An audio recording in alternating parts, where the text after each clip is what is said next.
И повеќе од планираното се приходите за наплата на данокот на имот во општина Штип на крајот на годината. Наплатени се 7% повеќе од планираното, имајќи ги предвид и за останатите долгови, но од решенијата за тековната година се наплатени само 63%. Ваквиот процент е сличен како и минатата година, кога беа наплатени 65% од изготвените решенија за 2022 година. Не се наплатени дури 18 милиони денари од она што значи данок на имот за тековната година. Планирани 48 милиони денари во буџетот, до сега наплатени се 51 милион денари или тоа е околу 107% над планираното.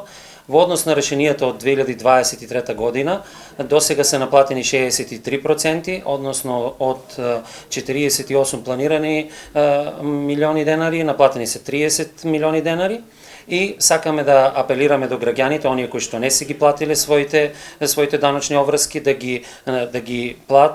си ги платат истите. Тековно се реализира и присилната наплата која реално има ефекта, доказ за тоа и фактот што се наплатени повеќе од заостанатите трошоци за минатите години и приходите се над планираното. Минатата година мерката присилна наплата беше применета на околу 2000 физички и правни лица.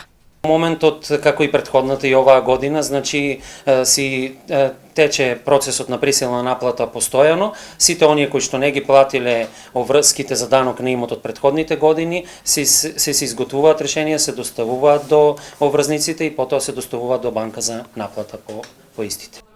Каров додаде дека во период кога е актуелна промената на личните документи, мора да се напомене дека тоа треба да се пријави во даночното одделение во општина Штип, односно секоја промена треба и кај нив да биде пријавена со цел да се има точна база на податоци и доставата на решенијата да биде во ред.